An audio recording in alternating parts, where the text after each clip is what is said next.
안녕하세요. 새로운 신대륙을 찾아서 코리아 아메리카 코아카입니다. 저번 영상에 이어서 영상이 좀 길어지다 보니까 한 20몇 분이 될 것 같아서 짧게 끊고 두 번째 영상으로 가도록 하겠습니다.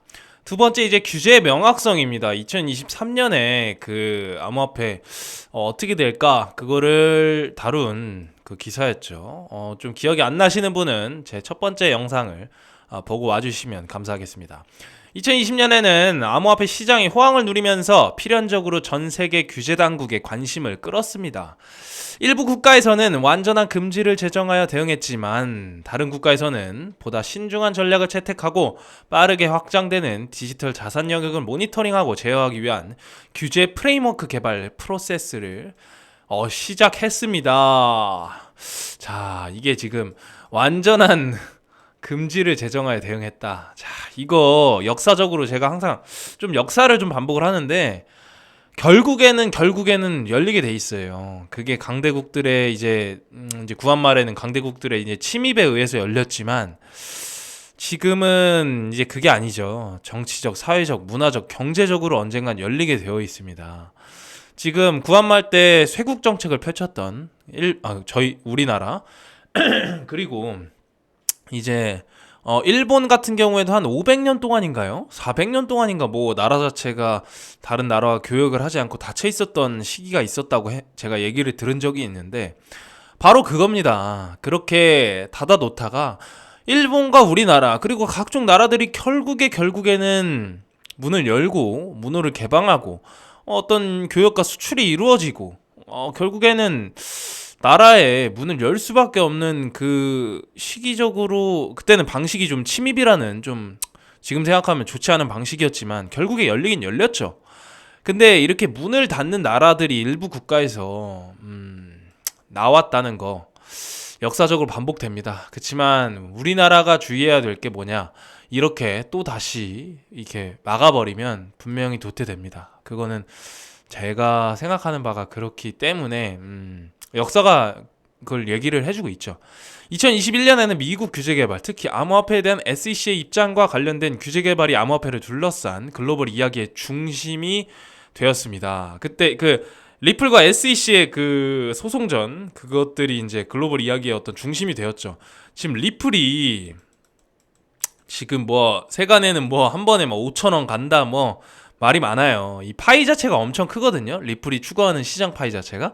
리플 그 홈페이지에 들어가서 백서 한 번만 읽어보셔도 리플이 도대체 어떤 코인이고 뭐 어디서 뭔가 그 수익을 창출하고 웹2 시장에서 레거시 금융에서 달성하지 못한 여러 가지 부분들의 어떤 불편감을 해소를 시켜주는 그 코인인가를 설명을 해놓는 걸 써놨어요. 근데 저도 그게 좀 복잡해요. 이게 좀 뭔가 통합 프로세스라든가 각종 그 나라별 그런 그 금융적인 어떤 뭐라 그래야 될까요? 약간의 통합 프로세스죠. 그런 걸 좀 이해하기에 조금 좀 어렵긴 하더라고요. 근데 대략적으로 설명을 드리자면 그런 로스되는 금액들 많죠. 이 어떻게 보면 각종 나라들에서 이제 트레이딩이 이루어질 때, 그러니까 각종 교역이 이루어질 때 그 중간 매개체 역할을 하는 리플이라는 그런 코인을 쓰는 거예요. 왜냐하면 지금 전 세계 국가에서 달러가 지금 중간 매개 어떻게 보면 약간은 중간 매개체 역할을 하고 있긴 한데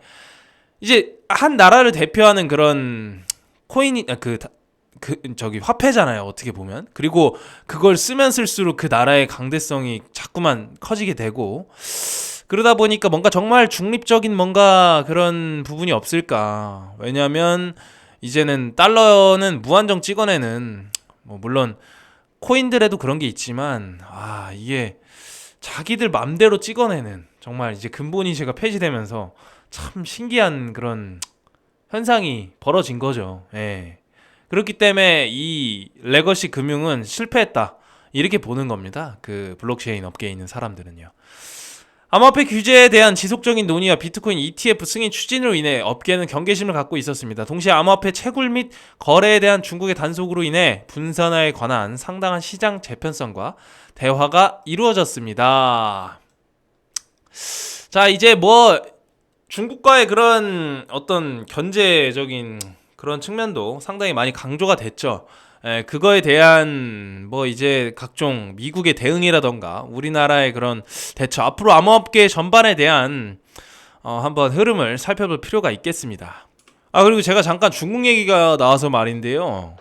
그 중국 같은 경우에 그 채굴 업장을 다 폐지를 했죠. 어떻게 보면 그게 무슨 조치인지는 모르겠는데 이게 시대적 흐름을 분명히 받아들여야 되는데 중국이 그렇게 폐지를 한 건 좋은 선택은 아니었다고 생각이 들기도 해요. 이게 새로운 시대적 흐름을 거스르는 행위라고 생각을 하기 때문에 일단 읽어보겠습니다. 암호화폐 규제 환경은 2022년부터 진화하기 시작했습니다. 예비 논의를 거쳐 많은 국가에서 ICO 및 디파이 플랫폼을 관리하는 규칙을 갖춘 정확한 입법 프레임워크를 확립했습니다. 동시에 많은 국가에서 디지털 자체 통화를 도입하거나 테스트하면서 중앙은행 디지털 통화를 만들려는 글로벌 움직임이 급증했습니다.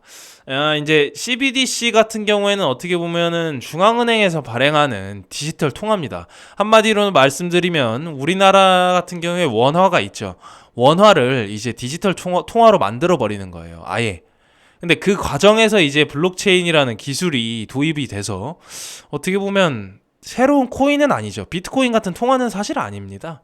네, 요 과정에서 파생되는 어떤 그런 신산업 분야가 분명히 있을 거거든요.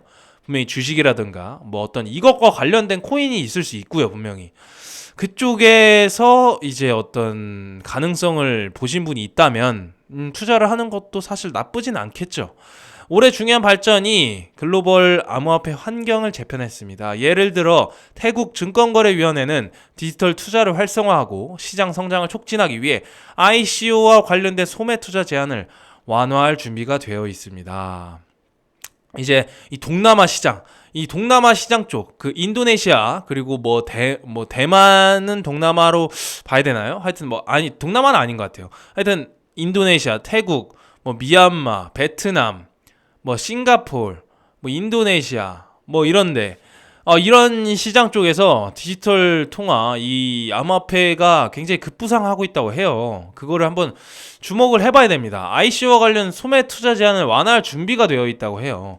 시행만 하면 된다는 뜻 같은데 분명히 얘기했죠. 그 동남아의 무기는 그 끊임없는 인구라고요. 한 명이 비트코인 하나를 가지고 있는 거하고 100명이 비트코인 하나를 나눠서 갖고 있는 거는 차원이 다릅니다. 정말로. 홀딩할 수 있는 그 여력 자체가 달라지는 거예요. 한편 유럽연합은 2023년 4월 미카 규제 프레임워크를 제정하여 지역 내 포괄적인 암호화폐 규제에 새로운 시대를 여는 결정적인 조치를 취했습니다. 이야, 이거 아주 좋은 움직임이에요. 유럽이 어떻게 보면 유럽연합이 하나로 뭉쳤는데 지금 아직까지도 미국에 대항하기는 유럽연합이 조금 약하긴 하죠. 미국이 워낙 강대국이 됐으니까요. 근데 이 암호화폐 시장을 통해서 역사적인 반전을 한번 꾀할 필요가 분명히 있습니다. 2023년 7월 미국 순회판사 안나 리사 토레스의 판결에서 리플이 공공거래소에서 XRP 판매에 관한 법률을 준수했음을 확인하여 미국 규제기관에 대한 암호화폐 부문의 중요한 법적 승리를 나타내는 주요한 순간이 일어났습니다. 그러나 그녀는 또한 리플이 헤지펀드와 기관 구매자들에게 XRP를 제공함으로써 증권법을 위반했다는 점을 분명히 했습니다. 이게 리플이 헤지펀드와 기관 구매자들에게 XRP를 제공을 했다고 해요. 이게 어떻게 보면 주식을 지금 나눠준 거나 다름없거든요. 주식으로 치면. 이게 증권법을 위반했다는 점을 분명히 했다고 하네요. 이게 아직까지도 헤쳐나가야 될 부분이 분명히 많아요, 리플이. 저는 리플을 홀딩하고 있지는 않은데, 리플이 좀 말이 많죠. 분명히 포텐셜은 좋아요. 그 추구하는 가치. 그리고 그 업계에선 사실 독보적입니다. 리플 정말 진짜로. 근데 이렇게 레거시 금융에서 이 저항이 이렇게 세다는 건 사실 이들도 갖고 있을지 모릅니다. 사실 진짜로. 개인들이 돈 버는 걸 놔두지 않을 사람들이기 때문에 그건 모르는 거죠. 9월에는 미국 의회 의원 4명이 게리 겐슬러 증권거래위원회 위원장의 비트코인 현물 상장 승인을 위해 모였습니다.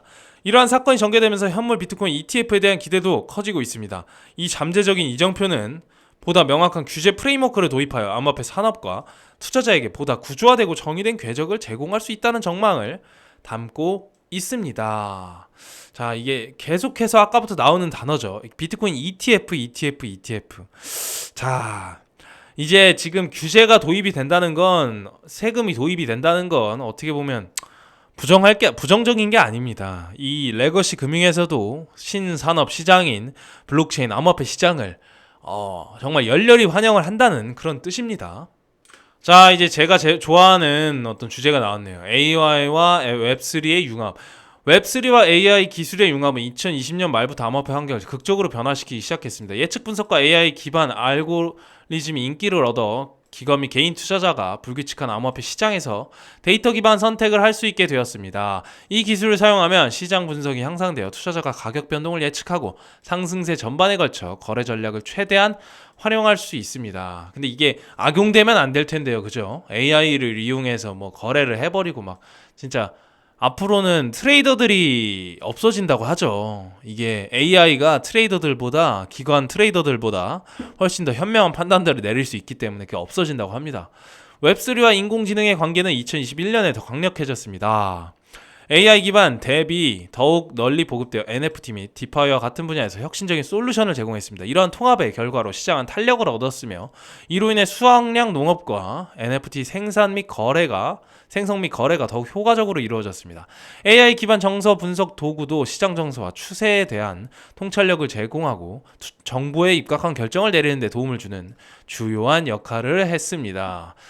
웹3와 인공지능의 관계가 지금 더더욱 커질 수 있어요, 분명히. 왜냐하면 기술 자체가 웹3도 어떻게 보면은 하나의 가상 공간이거든요. 그러기 위해서는 그걸 기반으로 하려면 이 강력한 지능을 가진 인간을 뛰어넘는 어떤 그런 기술들이 필요하거든요. 그 기반에 있는 것이 바로 인공지능이 웹3를 더욱더 빛나게 해줄 시스템적인 게 아닌가 뭐 그런 생각이 듭니다. 그리고 또 인공지능을 이용한 뭐 여러 가지 또 서비스들이 많이 나올 것 같아요. 웹3 내에서 활동할 수 있는 그런 활동들 말이죠. 2022년에 우리는 대출 프로세스를 간소화하기 위해 AI 알고리즘을 사용하는 AI를 사용하여 개별화된 NFT 큐레이션을 제공하는 라리블과 같은 프로젝트와 AI 및 웹3 통합이 성숙해지는 것을 목격했습니다. 이러한 이니셔티브는 안전하고 자동화되었으며 신뢰할 수 없는 거래를 보여주어 투자자의 신뢰를 높였습니다. 자, 여기 보시면은 이제 나오죠. 대출 프로세스를 어떤 문제를 하여튼 해결하기 위해서 AI 알고리즘을 활용하는 그 에이브라는 코인이 있어요. 그것이 나와서 이제 어떤 투자자의 신뢰를 높였다고 합니다. 하여튼 도움이 되는 건 맞습니다. 그건 분명해요. AI와 웹3의 융합은 이번 크리스마스 시즌을 다시 한번 재정의할 준비가 되어 있습니다. AI 알고리즘은 더욱 발전하여 사전에 거래 결정을 내리고 시장 데이터를 실시간으로 모니터링할 수 있게 될 것입니다. 웹3 기술은 특히 분산형 자율조직 및 AI 기반 거버넌스 시스템 분야에서 창의적인 투자 모델과 의사결정 절차를 지원할 것으로 예상됩니다. AI 기반 거버넌스 시스템 분야에서 자, 그 분산형 조직 다오하고 뭐 여러 가지 이제 AI를 기반으로 한 시스템들이 있거든요. 분명히 AI 알고리즘을 활용해서 뭔가 결정을 내리고 뭔가 그를 기반으로 한 합리적인 판단을 인간보다 똑똑하게 할 수 있다는 그런 배경을 바탕으로 한 그런 시스템입니다. 그것들을 재정의 한다는 뜻 같아요. NFT와 AI 기반 가상 현실 경험의 형태로 AI 생성 컨텐츠를 암호화폐에 통합하는 것은 앞으로 몇 달 안에 시장의 원동력이 될 수 있습니다. 이러한 열정은 시장의 새로운 유동성과 업계 발전에 기여할 수 있다고 합니다.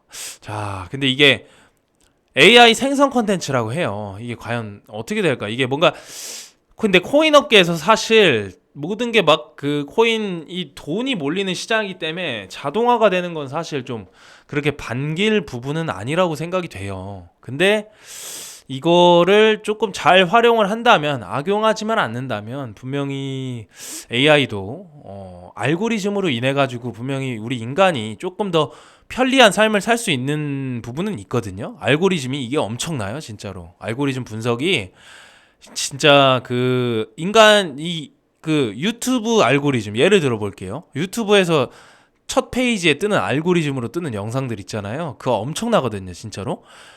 설령 이 정도예요.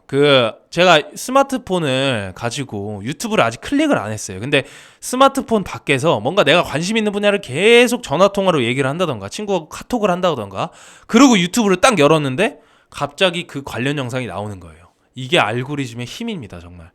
인간에게 있어서 편리할 수 있는 그런 부분이 있다면 과학기술이 발전을 하든 뭐 대규모의 자본을 쏟아붓든 해서 인간이 어떻게든 만들어내요. 그 부분에서 알고리즘은 필수 불가결한 그런 분야라고 생각을 하는데 과연 앞으로 어떻게 진행이 될지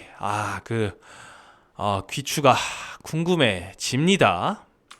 자, 오늘도 부족한 영상, 긴 영상 시청해주셔서 너무나 감사합니다. 비트코인 전망 두 번째 영상을 찍어봤는데요. 어떻게 도움이 되셨는지 모르겠네요. 두 영상이 합쳐서 거의 한 30분 가까이 되는데 앞으로도 뭐 많이 부족하지만 저도 부족합니다. 저도 사람이고 저도 그냥 일반 개인이고 그냥 일반 투자자에 불과한데 뭐 전문가 행세하면서 절대 뭐 이렇게 막 뭐가 옳네 그르네 막 이렇게 될 것이다 뭐 막 이렇게 이런 그렇게 거창한 말씀을 드리고 싶지는 않고요. 그냥 개인의 생각, 코아카의 생각 잘 들어주셔서 오늘도 너무나 감사합니다. 그럼 이 정도로 마무리 짓겠습니다. 코아카였습니다.